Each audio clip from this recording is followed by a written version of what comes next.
चीनू एक शरारती लड़का था। उसे हर वक्त बस शरारतें ही सूझा करती थीं।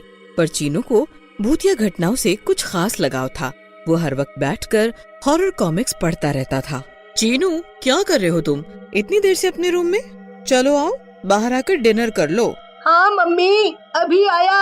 चीनू अपना फोन उठाता है और उसे लेकर डाइनिंग टेबल पर जाकर बैठ जाता है। चीनू, ये क्या हर वक्त तू बस अपने फोन में लगा रहता है? पहले ठीक से डिनर तो कर ले बेटा। हाँ मम्मी, बस मैं कुछ हॉरर वीडियोस देख रहा था। मैं वीडियोस देखते हुए डिनर कर लूंगा, डोंट वरी। तभी चीनू को अपने शहर से जुड़ी एक वीडियो फोन पर दिखाई देती है। चीनू उसे खोल लेता है और देखने लगता है। वीडियो में एक आदमी आता है और बताने लगता है, दोस्तों, क्या आप जानते हैं कि आपके शहर रामपुर में एक ऐसी रहस्यमयी घटना हर रोज होती है जिसके बारे में शायद आप जानते भी नहीं। आज हम आपको बताने वाले हैं एक बेहद रहस्यमय बस के बारे में। जी हाँ दोस्तों, सही सुना आपने। ये बस हर रोज शहर के मेन बस स्टॉप पर रात के ठीक 3 बजे आती है। माना जाता है कि ये बस आपको आत्माओं की दुनिया तक ले जाती है और फिर वहाँ से जिंदा वापस आना आपके बस में नहीं। तभी मम्मी चीनू से इसका फोन छीन लेती है। चीनू, क्या तू ये हर वक्त ऐसी ऊट पटांग चीजें देखा करता रहता है? ये भूत वगैरह कुछ भी नहीं होता। अरे मम्मी, अगर कुछ नहीं होता तो भला डरने की क्या बात। बस मुझे कुछ और नहीं सुनना। चुपचाप अपना डिनर खत्म करो और सोने जाओ। सुबह स्कूल भी तो जाना है ना। तभी चीनू के पड़ोस में ही रहने वाला उसका बेस्ट फ्रेंड राजू चीनू से मिलने आता है। क्या हुआ आंटी, अब क्या किया चीनू ने? क्यों चीनू, अब क्या किया तूने?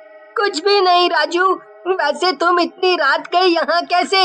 हाँ चीनू, वो मैं तुझसे अपनी मैथ्स की कॉपी लेने आया था कल स्कूल के लिए।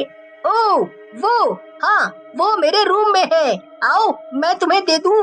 राजू, मेरे पास एक प्लान है।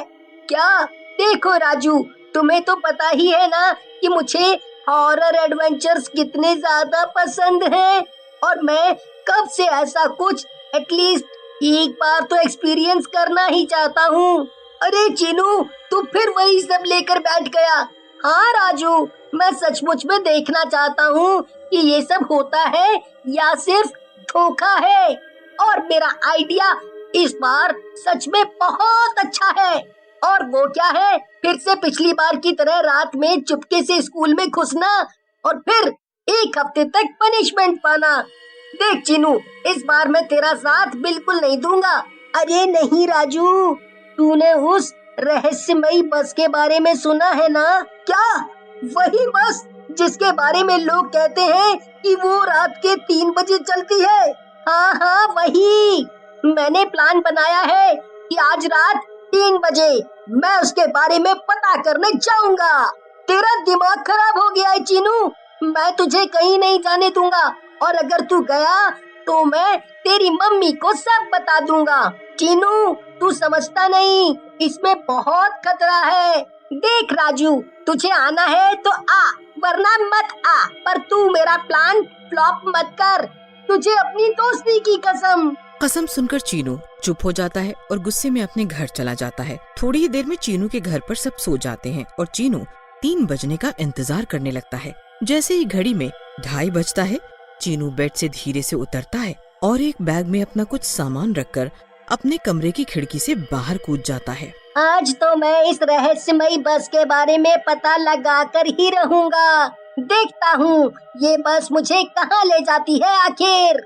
राजू अपनी खिड़की से बाहर झांकता है। मुझे पता ही था ये चीनू मानेगा नहीं, अब मुझे भी इसके पीछे जाना ही पड़ेगा। हे भगवान, क्यों बनाया तूने मुझे इसका बेस्ट फ्रेंड। राजू भी खिड़की से कूदकर चीनू के पीछे पीछे जाने लगता है। चीनू के एकदम पास पहुंचकर राजू धीमे से कहता है, ओए चीनू के बच्चे रुक जा, मैं भी आया। मुझे तो पता ही था तू आएगा, पर डरपोक, आखिर तुझमें इतनी हिम्मत आई कहाँ से?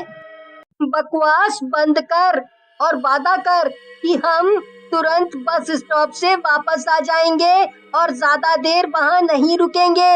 वैसे भी मुझे पता है कोई रहस्यमय बस नहीं आने वाली। ठीक है, अब जल्दी चल, हमें 3 बजने से पहले वहाँ पहुँचना है।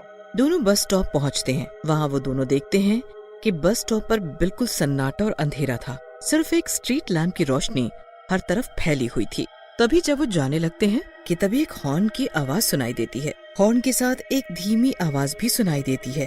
टिकट टिकट टिकट, बोलो कहाँ जाओगे? Ticket ticket ticket. दोनों मुड़ते हैं और देखते हैं कि बस स्टॉप के ठीक सामने एक बस खड़ी थी। इतनी ही नहीं, दूर से ऐसा लग रहा था जैसे उस बस में बहुत भीड़ थी। चीनू खुशी से उछल पड़ता है। यस, फाइनली मुझे ये रहस्यमयी बस मिल ही गई। चल राजू, चलते हैं। पर राजू चीनू का हाथ पकड़ लेता है। नहीं चीनू, तूने वादा किया था तू बस स्टॉप से वापस चलेगा तुरंत। अरे वो तो तब जब हमें बस नहीं दिखती, पर तू ऐसा चांस कैसे जाने दे सकता है? वो रहस्यमयी बस ठीक मेरे सामने है, मैं इसे जाने नहीं दे सकता। राजू चीनू को मना ही कर रहा होता है कि तभी बस का हॉर्न बजता है, जैसे वो जाने वाली हो। चीनू राजू का हाथ छुड़ाकर बस में दौड़कर चढ़ जाता है, पर डर के मारे राजू कुछ भी नहीं कह पाता। इधर बस में चढ़ने के बाद चीनू देखता है उसके सामने सीट पर बहुत सी आत्माएं बैठी हुई थीं और उन सब की नजरें चीनू पर टिकी थीं। चीनू धीमे से जाकर पीछे की एक खाली सीट पर बैठ जाता है। तभी वो देखता है कि उसके ठीक बगल वाली सीट पर एक छोटी लड़की बैठी थी। वो चीनू की तरफ देखकर कह रही थी। उसकी डरावनी हंसी देखकर चीनू दूसरी तरफ मुंह घुमा लेता है। दोबारा देखने पर वो लड़की गायब हो जाती है। मुझे तो कुछ समझ नहीं आ रहा है, ये सब सच है या सिर्फ एक सपना? कहीं मैं नींद में तो नहीं? तभी बस तेजी से आगे बढ़ने लगती है। बस की रफ्तार हर सेकंड पर और तेज होने लगती है और अचानक से हर तरफ घना अंधेरा हो जाता है। ये एक टनल जैसा था। अंधेरे में चीनू को डर लगता है और बस की रफ्तार बहुत ज्यादा तेज होने की वजह से चीनू आंखें बंद करके बैठ जाता है। तभी बस रुकती है। चारों ओर सन्नाटा था। चीनू धीमे से आंख खोलता है। चीनू खिड़की से बाहर देखता है और वो दंग रह जाता है। खिड़की के बाहर एक अलग दुनिया थी और ऐसा लग रहा था जैसे ये दुनिया बर्बाद हो चुकी है।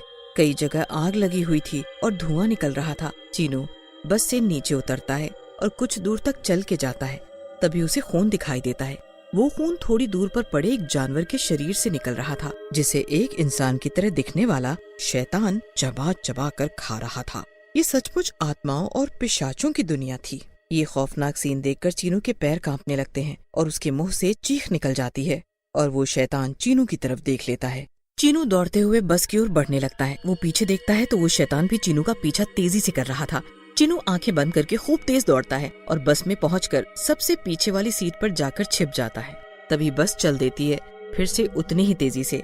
फिर से एक बार टनल आती है और कुछ देर में बस रुक जाती है। चीनू हिम्मत करके उठता है और बाहर देखता है। बाहर देखने के बाद चीनू राहत की सांस लेता है। बाहर वही बस स्टॉप था जहाँ से वो चढ़ा था। वो बिना देरी किए बस से नीचे उतर जाता है। तभी चीनू की नजर राजू पर पड़ती है, जो कि बस स्टॉप के कोने पर बैठकर रो रहा था। चीनू कांपते हुए राजू के पास जाता है। राजू जैसे ही चीनू को देखता है, वो उसे गले से लगा लेता है। तू मुझे माफ कर दे, मेरी वजह से हर बार तू भी मुसीबत में पड़ जाता है।